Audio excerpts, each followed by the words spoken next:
This is how my marriage fell apart. My wife, 30 female, was a teacher, and we just started trying to conceive. She always wanted children since she was young, but she was extremely careful and responsible by waiting until 4 years into marriage to try. I, 29 male, was ready to be a parent. I grew up without my father, only an abusive stepdad, so it became a dream of mine to coach, mentor, and love a child of my own. Knowing we could become pregnant, we started working hard.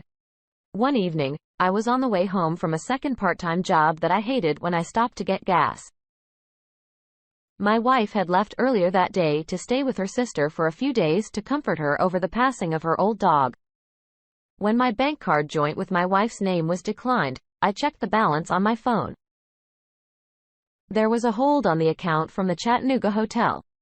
That city in Tennessee was 75 miles from our home in Georgia. With that $200 hold, our available account balance was $0. Months prior, my wife maxed out our credit card to buy into some business proposition that she swore was going to make us money. Now stranded and furious without a way to get gas, I called my wife. She didn't answer right away. And when she did on the fourth call, she sounded irritated. I asked her why there was a hold on the account for a hotel, and she stuttered, completely caught. She formulated a sentence that said her sister needed a getaway sometime away from home to grieve in luxury. I said I knew that was nonsense because she wouldn't take her sister, 75 miles away, to do that. She freaked out and started breathing and praying quietly. She then asked me to forgive her, but before I could respond, I heard another man's voice say, "What are you doing?" Hang up. Then the call ended. I was beside myself with worry and betrayal. I called her family and told them what was going on. Her sister was extremely upset too, even more upset because she used her as a cover-up lie. Her dog hadn't even passed away yet. She stayed on the phone with me, just assuring me about the future and that I could get through this with or without my wife. It was up to me. I had the strength to face this. When my wife returned hours later, I wanted her to explain herself. I had to know why she did this and how she even knew AP. She was extremely apologetic, saying she met him online, and this was the first time they met in person. She said they went to the movies where AP lost his wallet. They went back for it, but they were closed. AP drove 7 hours to Chattanooga, so he needed her to reserve the hotel for them until he could pay for it with his wallet the next day. That's why the hold unexpectedly gave away her entire plan. She said she was glad I caught her, because it was like a slap back to reality that stopped her from having sex with him. She was just trying to make it easier for me to forgive her, and feel like nothing should stop us from continuing our marriage. I told her I couldn't believe a word that came out her mouth, and I would never trust her again. This went beyond sleeping with a stranger in hotel. This was meeting, planning, talking, flirting, committing, scheming, and most importantly, still cheating on me.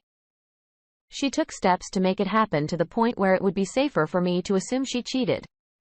So I sent her away. She was completely shocked, like she really thought she could talk her way to forgiveness. She started crying, but I told her to stop because it would only waste precious time. I knew she wasn't the woman I should have children with. When I told her this, she dropped everything. She tried to reach for my hands, but I pulled away. I asked her why I would have children with a woman that lied to me, and drove miles away to meet another man in hotel room. She said since nothing actually happened and she was remorseful, I should stay married to her and continue to trust her.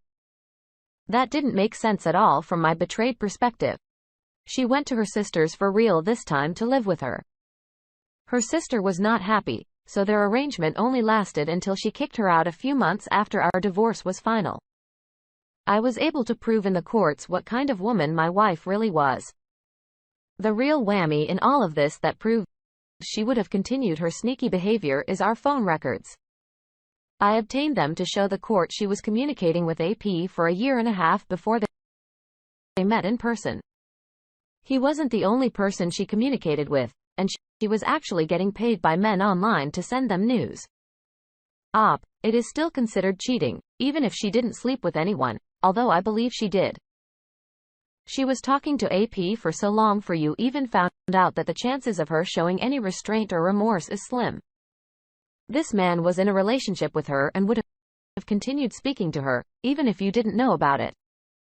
It's a much better option for your sanity in future to cut ties with a person that does this. There's no respect, consideration, or love in her actions. You deserve better than this, and I'm glad you did the right thing by leaving her. When we catch a spouse after having no idea there was something going on, it can be hard to lay down the law and do what's right for yourself. Don't live in denial and try to trust an untrustworthy person. Just part ways, separate your lives again, and find someone new after you do some personal healing and discovery.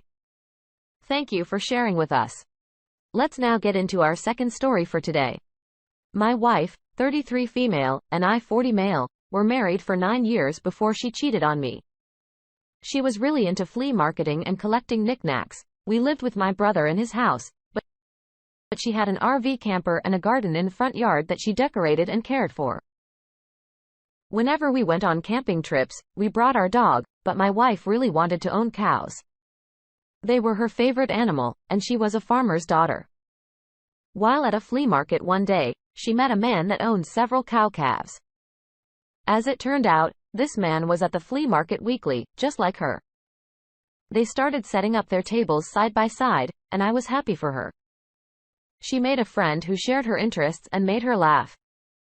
I didn't find it odd or worry about her cheating on me with this man. She took a selfie with him, Mike, and posted it on Instagram, calling him a fellow junkie as a joke. He looked to be at least 10 years older than me. My wife and I met in college, where I had to fight off other guys, and our bond only became stronger in marriage. Her sister was cheated on by her husband, and whenever that happened, my wife talked about what a shame it is whenever someone cheats. She told me she was so thankful to have me as her husband, and that she would never break my heart like that. They were together every Saturday morning, so they started having breakfast together and sharing more personal details. We had him over for dinner, and he was a pretty likable guy.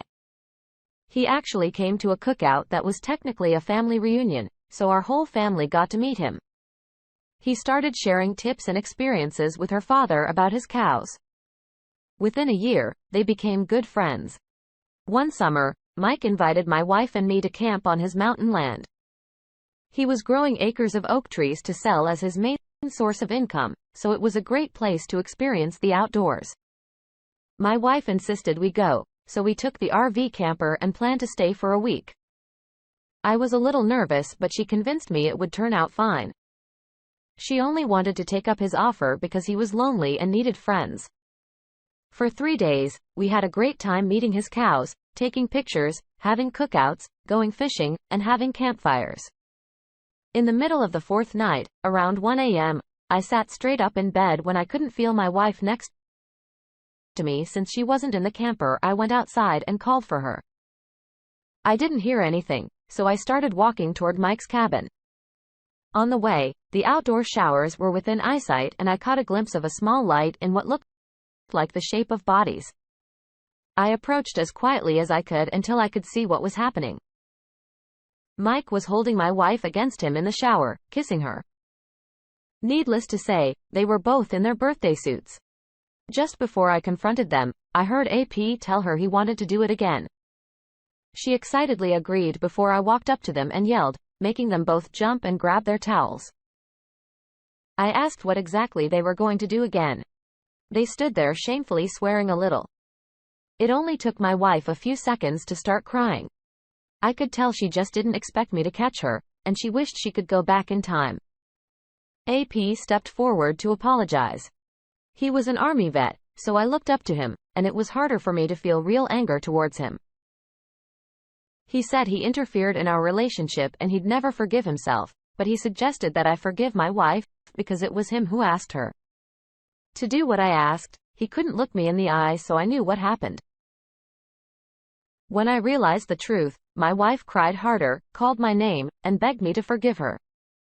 It was so dramatic, and I hate drama. I remember feeling very numb before I found it possible to turn around, go back to the camper and get my phone.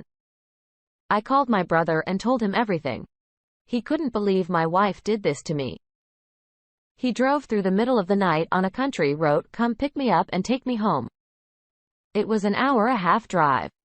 So while I waited, my wife awkwardly begged me to forgive her and call back my brother to tell I didn't need a ride. She tried offering any kind of deal to get me to forgive her, failing to notice that there wasn't a proper way to recover from infidelity. Once that decision is made, it can't be undone. My wife came to the house to get her stuff gradually over time. Every time she came by, I had my brother talk to her if necessary because I couldn't stand her. It might have been App's idea for them to do things, but she made the choice to leave the camper and get naked for him. This was still her fault because she clearly didn't respect or care about me as her husband. She had the nerve to say it shouldn't even count because it happened so fast, and she was half asleep. That was one of the last things I ever heard her say. She continued living on App's property 2 years after our divorce. Then AP decided to sell a majority of his acreage and force my ex to leave. She tried to ask her father permission to park her RV at his house, but he refused. He was extremely disappointed in her and AP and didn't want to have anything to do with them. They betrayed everything he believed in when it came to trust, family, and relationships. Since she didn't have anywhere else to park her RV, she now lives in a campground alone. What happened here was most definitely her fault just as much as it was AP's. We don't really know who encouraged this affair to happen, but we can safely assume they both played a part because it wasn't forced. They were caught, so AP tried taking the blame, but that doesn't give him the right to pardon your wife's poor decision-making. If your wife truly wanted you to remain her husband, she never would have allowed herself to cheat on you. It doesn't sound like there was any problem in your marriage, and nothing your wife would wanted you to work on. She just gave in her primal urges to mate with a man that impressed her or bonded with her. A relationship never has to become sexual. She would have remained an honorable wife and maintained all her relationships as they were, but instead, she took that step that the marriage couldn't recover from. What a terrible display of loyalty on her part. Thank you all for taking the time to listen to today's stories. If you enjoyed listening, please feel free to like and subscribe if you haven't already. Also, comment below with your thoughts on what happened. If there is a story you would like to share with me about your own situation or someone else's, then please do not hesitate to contact me.